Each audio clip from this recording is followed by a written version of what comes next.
Assalamualaikum. Semua yang kadar gula darahnya tinggi dan ngerti bahayanya, banyak kan pasti sempat mikir ya, gimana sih caranya menggelontor atau nge-flush out gula darah itu keluar dari tubuh? Kalau bisa kayak pipis di toilet gitu, begitu di flush terus airnya jadi bening lagi, praktis kan ya? Atau kayak kalau di teras ada telek pitik gitu, tai ayam, ambil selang air, guyur, udah deh. Oke, jadi ya, buat yang menginginkan flushing out gula darah, ada berita gembira.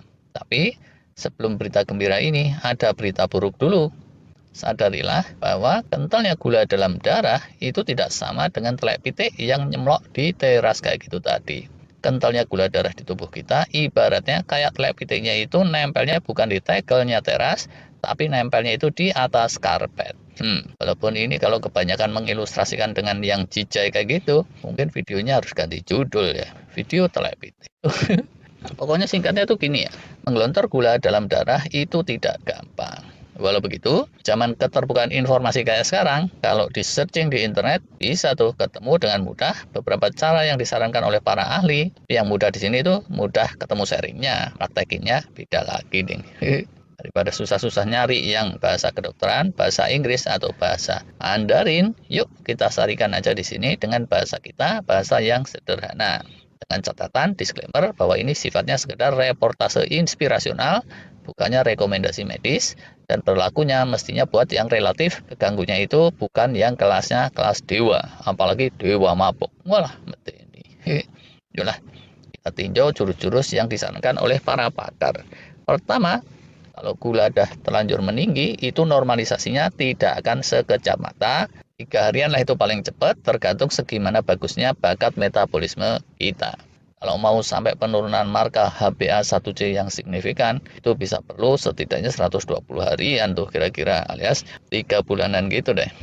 Keduanya, hentikan, stop, minimalkan, jangan makan minum yang gula karbonya tinggi sebisa-bisa. Walah, lucu aja sih kalau kalian mau sentor telek pitik di teras, tapi di saat yang sama ayam-ayam berdatangan ke situ lagi dan pada nelek lagi. Minuman manis yang pakai pemanis buatan, jus buah, nasi, roti, ubi-ubian, tales, kentang, jagung, tepung, mie, dan karbo-karboan sejenisnya itu bisa dipikir sendirilah apa yang termasuk kelompok sini. Ini kayaknya gampang, tapi untuk beberapa orang itu bisa sesulit perokok kalau disuruh menyetop rokok. Dengan kata lain, kalau kalian belum kecanduan karbo, belum kecanduan minuman manis, yang kayak gini ini gampang, tapi kalau udah kecanduan, walau alam. Cuma ya terserah aja sih ke masing-masing. Di sini perlu dicatat, ngurangin gula karbo itu bukannya samit-samit, tapi mesti drastis, huruf besar semua. Jadi, kalau biasanya makan nasi bungkus 2 porsi sekali, santap, stop. Coba aja makannya tanpa nasi sama sekali, dan juga tanpa ngemil. Makan enak, makan kenyang tetap boleh, tapi lauknya itu lemak dan protein berkualitas atau apapun yang lain, pokoknya jangan gula karbo yang polosan. Dalam 3 harian aja itu gula darah mestinya menurun, kecuali kalau yang kelasnya udah merak-rak. Minum manis juga sama, kalau biasanya jalur neraka 2-3 kali minum manis sehari, turunnya itu kira-kira ya 2 minggu pertama stop total, setelah itu bolehlah minum manis 2-3 kali dalam 1 bulan. Jangan kayak Mbok Ngadiem, bukan nama sebenarnya. Dia itu semula minum manis sehari segelas besar, begitu disuruh nyetop, tiap hari dia malah nyiapin minuman manis seember cucian. Tapi bukannya diminum, malah dipakai mandi sisan. Wong edan. Ketiganya, gerak badan lah sampai keringetan, rada intens berhari-hari, atau 2 hari sekali lah gitu. Bahkan kerja yang sampai keringetan, yang lebih purposeful itu lebih baik dari sekedar olahraga. Tapi kalau mandi keringatnya itu karena nyamber nasi padang 3 bungkus yang nasinya double, ubrak bener sih kalau itu. Ngerti lah ya yang saya maksud. Pengeluaran dari kulit kita itu lumayan sih, bisa nge-flush out kadar gula kalau menurut beberapa pakar. Keempatnya, minum air yang banyak, air tawar. Tapi jangan sampai pelompokan juga tentu aja. Kelimanya, cukupkan tidur, normalisasi segala macam. Itu paling kencang saat tidur, kita udah sering bahas. Jadi kalau mau kadar gula ternormalisir dengan cepat, jangan kurang tidur. Kuantitasnya penting, kualitasnya lebih penting lagi. Udah sering kita bahas. Keenamnya, risetlah gut microbiome atau mikrobiota di perut. Kalau udah di reset, nanti dia akan bantu jaga-jagain agar gula yang masuk mulut sebisa-bisa itu dihambat, tidak masuk ke aliran darah secara cepat. Dan dia juga bisa komunikasikan ke otak dan pusat pengendalian kita untuk sebisa-bisa meredam gula dalam darah kayak gitu. Atau kalau mau pakai bahasa canggih, munculkanlah bio-instruction yang tepat, instruksi biologis kepada sel-sel di tubuh kita untuk menggelontor kelebihan gula darah itu tadi. Caranya gimana? Ini bisa macam-macam. Beberapa kita udah pernah bahas juga. Bisa pakai puasa atau intermittent fasting, atau bisa juga pakai probiotik, prebiotik, atau bisa juga pakai diet rendah gula karbo yang tadi kayak gitu deh. Tapi kalau intermittent fasting ini mungkin bisa dibilang sebagai kiat yang ketujuh.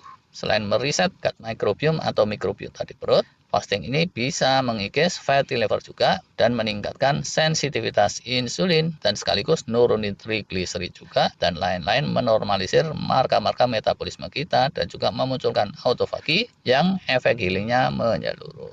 Soal puasa ini udah sering kita ulas ya, bisa dilihat lagi mana yang kira-kira cocok, nggak mesti yang berat-berat, yang tipis-tipis pun mestinya semua orang bisa lakuin kalau mau.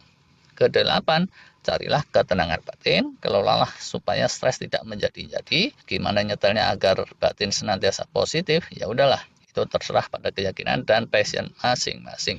Kesembilan terakhir, perkuatlah mitokondria. Ingatlah satu penjuru kesehatan holistik yang satu ini, mitokondria sel-sel. Dia itu sumber energinya setiap sel di tubuh kita.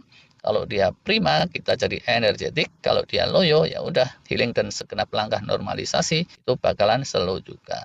Wajar lah ya, untuk usaha apapun itu selalu dan selalu perlu energi. Caranya gimana? Kita pernah ulas juga, bisa dicek lagi. Intinya, hiduplah sealami mungkin, sedekat mungkin dengan kodrat alaminya kita sebagai King Kong. Sebagai manusia, ding. Walaupun rada mirip King Kong juga kadang-kadang. Sorry. Gitu deh. 9 penjurunya yang mesti jadi perhatian kalau kalian ingin menggelontor gula darah. Disarikan dari sana sini, dari berbagai sumber. Beberapa bisa langsung dipraktekin, beberapa lain mesti pendalaman lebih lanjut. Terima kasih.